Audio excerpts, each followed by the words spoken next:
এত সহজে খুড়িকে আমি জিততে দেব না। খুব তাড়াতাড়ি কিছু একটা আমাকে করতেই হবে। ও কি ভেবেছিল দুটিকে হারিয়ে দেওয়া এত সহজ? নিজে একা ওই সিংহরায় বাড়িতে রাজরানী হয়ে রাজত্ব করবে না? তা তো হবে না। সুখ, স্বাচ্ছন্দ্য, খুশি সব কেড়ে সব। আরে ওই দেখ, ওটা দুটি না? তার মানে ঠিক শুনেছিলাম, দুটি বাড়ি ফিরে এসেছে। আর ওই চন্দ্রা, সে তো নাটক করে মেয়ের করে রাগ দেখিয়ে ওই পোড়া মুখে কি আবার বাড়ির লুকিয়ে রেখেছে। কি নির্লজ্জ মেয়ে বাপু! এত কিছুর পরেও পাড়ায় কিভাবে দেমাগ দেখিয়ে ঘুরে বেড়াচ্ছে, একটু সংকোচ নেই বাপু। কে জানে কোথা থেকে রাত কাটিয়ে এসেছে। তারপর সেদিন যেভাবে কেলেঙ্কারি করে মণ্ডপ থেকে পালিয়ে গেল, তারপর তোর মাথা নিচু করে আর নয়তো মুখ ঢেকে চলা উচিত। একদম ঠিক বলেছিস।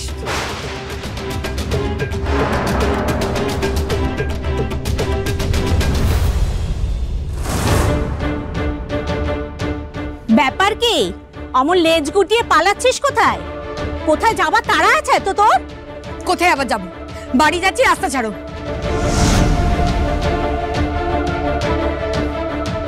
কি হচ্ছে নাকি? আর এইভাবেই তাকাচ্ছ কেন আমাদেরকে তোমরা? আগে বল, এতদিন তুই কোথায় ছিলিস? কোথায় ছিলাম সেই অ্যান্সারটা কি তোমাদের দিতে হবে? অদ্ভুত লোকজন। রাস্তা ছাড়ো, বাড়ি যাবো, দেরি হচ্ছে। বাবা, চোরের মার আবার বড় গলা। এটা ভদ্রলোকের পাড়া, ভদ্রলোকের ছেলেমেয়েরা এখানে থাকে, জানিস তো? এখানে যা খুশি তাই করা চলবে না। তুই কোথায় গিয়েছিলি, কার সঙ্গে পালিয়েছিলি, সেটা আমাদের তোরকে বলতেই হবে। কি যাতা বলছো তোমরা? আমার বাড়ি যেতে হবে, দেরি হচ্ছে, বাড়ি যেতে দাও। আর আমি কি করব না করব তোমাদের থেকে পারমিশন নিয়ে করব নাকি? আমি যাতা আমরা বলছি না, যাতা তুই করেছিস। তোর জন্য আমাদের পাড়ার কোনো ছেলেমেয়ের বিয়ে হচ্ছে না। আর তুই তো তোর বোনের সর্বনাশ করেছিস রে। বেচারি কত অপমান সহ্য করে বিয়েতে বসতে বাধ্য হয়েছে শুধুমাত্র তোর জন্য। নিজের ভালো চাস তো বল, কোথায় গিয়েছিলি, কার সঙ্গে গিয়েছিলি? বল বলছি। বলবো না। কি ভাবো আমি ভয় পাই তোমাদেরকে? বলবো। কি করবে তোমরা? কি করবে তোমরা? কি করবো দেখবি? দেখাচ্ছি এখন। এই ধরো তোমরা, সবাই মিলে ধরো। কোথায় যাবি না?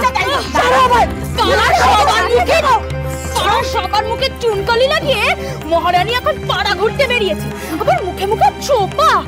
আজ তোর চোপা মুখে নুরো জেলে দেবো। ছাড়ো বলছি, আমায় যেতে দাও। আজ তোকে ছাড়বই না, কিন্তু এখানে নয়, যা হবে ওর বাড়িতে গিয়ে।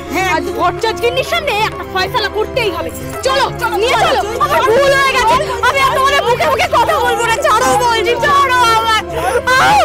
বলুন বলুন, এবার কি সাফাই দেবেন এবার দেখি, বলুন। সাফাই মানে?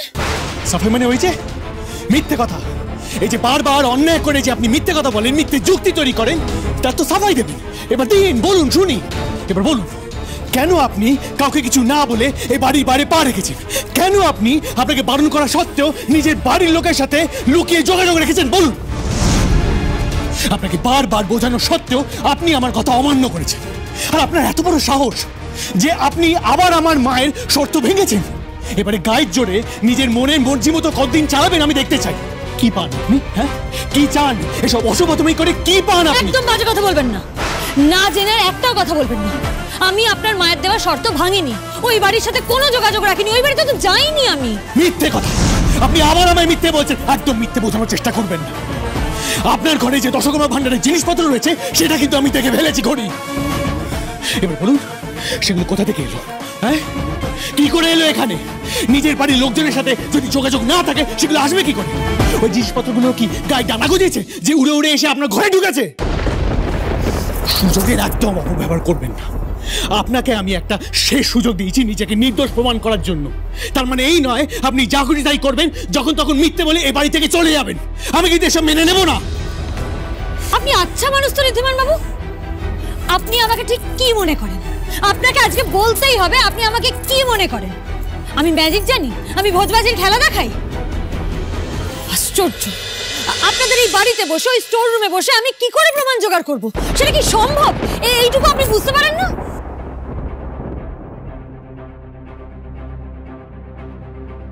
আমি মেনে নিচ্ছি ঋদ্ধিমান বাবু, আপনি আমাকে একটা শেষ সুযোগ দিয়েছেন, তার জন্য আমি কৃতজ্ঞ আপনার কাছে।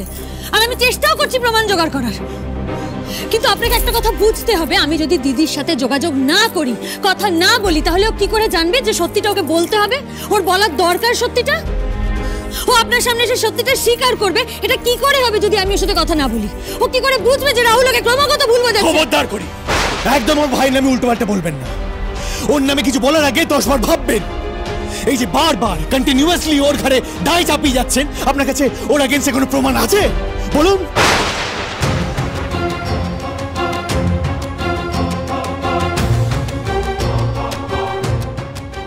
মোস্ট ইম্পর্টেন্টলি আপনাকে আমি আগেও বোঝানোর চেষ্টা করেছি যে আপনি সিংহ রায় বাড়ির বউ, শুধু এই ভট্টাচার্য পরিবারের মেয়ে নন।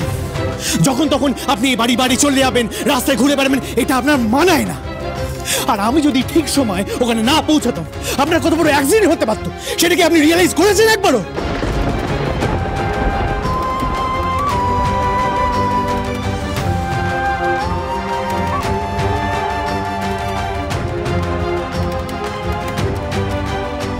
এমনিতে তো দুপা সোজা হয়ে রাস্তায় হাঁটতে পারেন না, চড়াই পাখির মতো চেহারায় একটুতেই টাল খেয়ে যান। আপনাকে আপনাকে ভরসা করেই ভুল হয়েছে। আপনি কি প্রমাণ খুঁজে দেবেন? কিচ্ছু পারবেন না। কেন করলেন ভরসা তাহলে? কেন বাঁচালেন আমায়? আপনার কাছে তো আর সবচেয়ে বড় সুযোগ ছিল ঋদ্ধিমান বাবু, আমার থেকে, এই বিয়ে থেকে, এই গাঁট ছাড়া থেকে, সমস্ত কিছু থেকে মুক্তি পাওয়ার। সেই সুযোগে সদ্ব্যবহার করতেই পারতেন। গাড়ির তলায় চাপা পড়ে মরে যেতাম, ভালোই হতো। কেন বাঁচালেন আমায়? কি দরকার ছিল? আমি মরলে তো আপনার জীবনে সব জ্বালা জড়িয়ে যেত, তাই না? করি